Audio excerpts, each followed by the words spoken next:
Halo, selamat pagi Casey. Apa khabar Pak Sad? Waalaikumsalam warahmatullahi taala wabarakatuh. Selamat Hari Raya Casey. Selamat Raya. Dan Pak Sad, malam ni apa cerita nak kongsi ni? Okey Casey, sebelum saya cerita semalam kan ada saya juga yang bertanya kisah satu Cik Aisyah yang mana satu? Yang pasal itu pasal asap kemenyan. Yes. Okey. Pak Sad tunggu sekejap. Kita akan ikuti pesanan dari penaja dulu. Kita akan kembali selepas ini ya. Baik, kita kembali dengan Pak Saad dan Pak Saad, sekali lagi yang semalam 2 hari lepas ada seorang pendengar yang bertanya tentang asap kemenyan dari rumah sebelah orang sebelah bakar asap kemenyan hari Khamis malam Jumaat, asapnya masuk dalam rumah dan beliau takut sebenarnya adakah asap tu akan juga mengundang kedatangan sesuatu masuk ke dalam rumahnya. Apa kata Pak Saad? Ya, begini guys ya. Sebelum saya lanjutkan ni cerita, saya ucapkan selamat Hari Raya kepada peminat NG12. Selamat Hari Raya Mak Zainal Batin dari Pak Saad. Begini. Mungkin dia tertunggu-tunggu jawapan sampai sekarang tak ada yang jawab ya. Okey, saya begini. Kisah pasal asap tu Casey tidak ada jadi masalah. Yang penting yang membakar asap tu mungkin ada yang memuja, ada yang memanggil, dia harus didatangi. Kalau asap datang ke rumah itu tidak jadi masalah sebab dia tidak memanggil. Dia tidak memuja sesuatu benda-benda yang apa yang diinginkan ya. Mungkin itu laungan asap ke rumah dia. Itu tak ada apa-apa jadi masalah. Yang penting orang yang membakarnya dia ada menggunakan mantra, ada mungkin panggilan. Itu makhluk-makhluk halus harus datang ke rumah si pemanggil. Dia tidak akan pergi tempat rumah yang lain yang disinggahi asap, tidak. InsyaAllah. Mudah-mudahan tidak ada diganggu ke situ. Ya, itu je yang saya dapat jawab. Okey, gini Casey. Saya ada satu kawan yang kira daripada budak lah saya berkawan sama dia. Sampai dia dewasa sama ada berumah tangga. Dia suami isteri ni dia punya kantin. Jadi itu cerita dalam bulan puasa. Kata yalah, kebanyakan orang cakap bulan-bulan puasa tak ada hantu, tak ada setan, tak ada apa. So ini ceritanya, ini cerita sebenarnya. Jadi dalam bulan puasa tu lagi 3 hari dia nak berhari raya. Jadi isterinya ni kemas lah. Dia main kantin-kantin dia semua kemas, dia cuci, kasih bersih semua. Jadi suaminya dah penat, dia dari satu kursi dia duduk. Suami itu adalah sahabat saya daripada kecil. Jadi bila dia duduk, isterinya sudah kemas. Dia kata, isterinya dia kata, cepat sikit lah. Dia kata, badannya rasa lain. Ya, mungkin yang dah tersapu dalam kawasan tu, saya tak tahu. Dia kata badan rasa lain. Tapi dia kata bisa tu daripada kaki terus naik ke dada je, terus naik ke napas dia. Jadi dia macam tiba-tiba macam sesak napas. Dia punya bisa tu. Jadi bini orang rumah je tak je kasih habis lah. Dia terus angkat, dia bawa balik, terus pergi klinik dekat bawah blok belakang. Dia bawa blok. Lepas tu dia cakap dia cuma panas dalam. Dia bawa balik ke rumah je lah. Dia bila balik ke rumah, rasa dia punya bahang tu lain macam. Dia cakap dengan isteri dia, kenapa dia punya bahang lain daripada lain? Dia kata dada dia dengan tiba-tiba jantung macam nak jatuh, bergegar. Jadi orang rumah dia kata nak pergi hospital lah. Tak payahlah, insyaAllah try tahan je. Kali macam mana, dia ada hubungi saya juga isteri dia. Tapi kebetulan saya dekat rumah tengah sibuk. Dia pun banyak pelanggan. Dalam bulan-bulan puasa pun lagi masa pelanggan. Jadi saya cakap insyaAllah nanti pelanggan saya dah habis, saya turun sana. Jadi dia masa tu je pun dalam 3 hari tu je rehat je kat rumah. Last bila malam raya tu je punya ni jadi tambah kuat. Bila tambah kuat, jadi isterinya kan nak pergi hospital. Dia kata tak payah. Dia kata je tahan. Dia tahan sampai 2 pagi. Dari 2 pagi tu tiba-tiba je terus satu macam tu naik, terus mati ternaik ke atas, sesak napas. Terus itu malam juga habis. Jadi malam raya nak pukul lepas maghrib betul. Dia habis napas yang terakhir. Jadi itu cerita je. Bila pagi raya sibuk keluarga je semua datang. Bila nak habis orang takbir raya semua datang, semua dah habis takbir raya semua datang je. Saya buat usung pergi ke kebumian. Itu cerita sedih. Jadi itu yang saya kira macam sedih lah, macam saya tak dapat jumpa dengan dia. Pasal itu malam memang saya tengah sibuk. Dia itu malam-malam yang malam raya tu. Pasal dia dalam 3 hari tu dia boleh tahan. Dia tahan sekejap pasal kalau nak pergi hospital. Jadi tunggu saya juga. Jadi tak sempat saya jumpa. Pagi raya dia dah habis. Dalam pukul 1 lebih kita dah habis. Dia dah meninggal. Itu satu isi.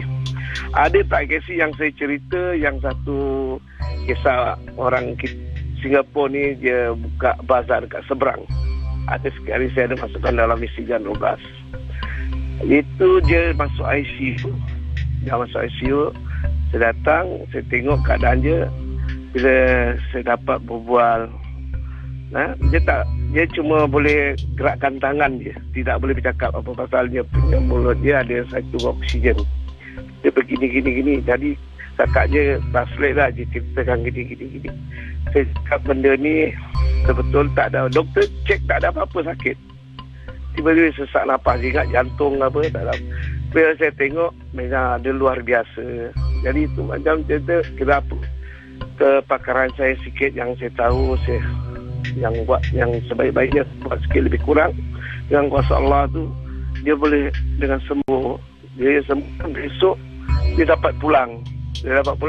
Jadi dia punya kakak tu telefon saya, dia kata adik dia dah pulang. Okey, kalau dah pulang tolong bawa datang sini, atau kakak ataupun abang bawa datang sini, tolong ambil air dari saya lah. Mudah-mudahan saya dapat. Dia diamkan sampai hari raya yang kedua. Bila hari kedua dia kena lagi tu sakit serangan. Saya cakap ni benda akan datang lagi. Datang kedua terus dia bawa pergi hospital, terus masuk balik tempat ICU balik. Pasal ICU dia tu satu hari nak jumpa saya tak dapat lah. Pasal saya kat rumah tengah sibuk juga. Saya ada pelanggan saya juga dah bulan puasa. Bila saya nak ke sana tu saya tengok dah wajah je dah lain. Itu yang betul-betul saya macam kecewa tak dapat. Kalau dah kira dah suntuk lah malam tu. Bila saya tengok dia dah tak boleh cakap, dah tak boleh bergerak tangannya semua. Saya tengok, saya pegang dia punya telinga, dia punya hidung, saya tengok dah berubah lah. Jari-jari pun dah panjang. Saya pun cakap dengan kakak dia.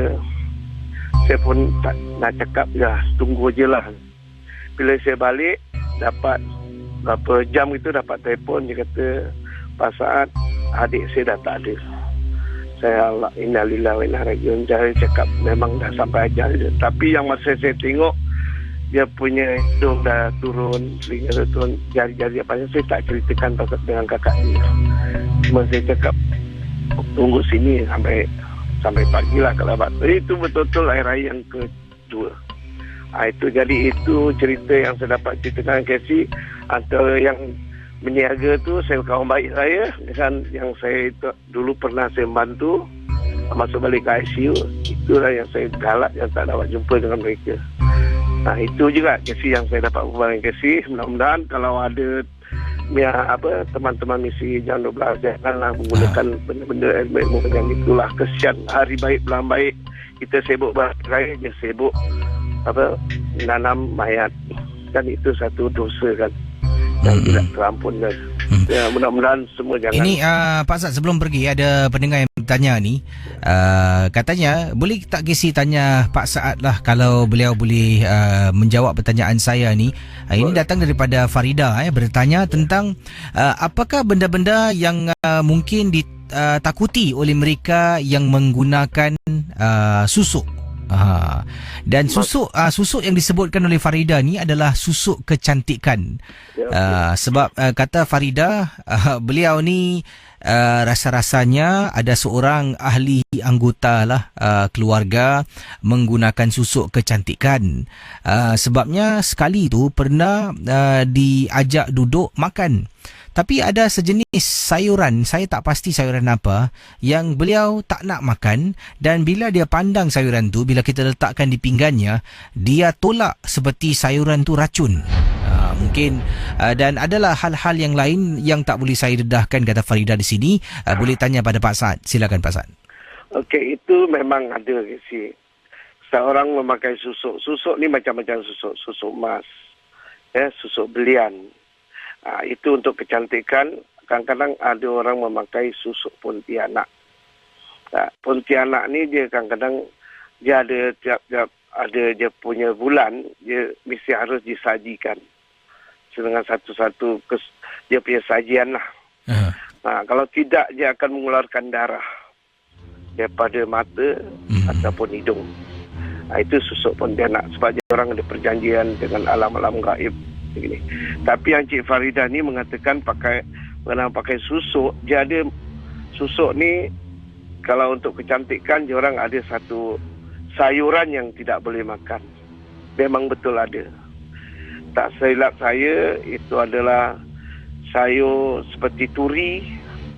Itu memang pantang lah orang pakai susuk. Sayur tu seperti sayur rebung.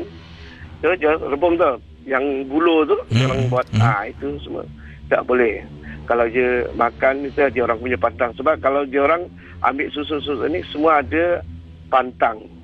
Sebab kalau kita nak ambil satu-satu barang, jangan tanya pasal pantang. Kalau pantang harus yang memakaikannya mesti kasih pantang dia, kamu tak bisa pakai ini, kamu tak bisa pakai gini. Itu berpantang. Baik segi apa, ilmu kekebalan apa semua, dia seorang tanya pasal pantang, harus yang tukang masukkan harus diceritakan pantangnya. Begitu. Itu memang betul. Memang ada sayur-sayuran dia tak boleh makan. Betul. Ya, terima kasih Pak Saad atas penjelasan. Terima kasih kembali. Assalamualaikum. Waalaikumsalam warahmatullahi wabarakatuh. Terima kasih.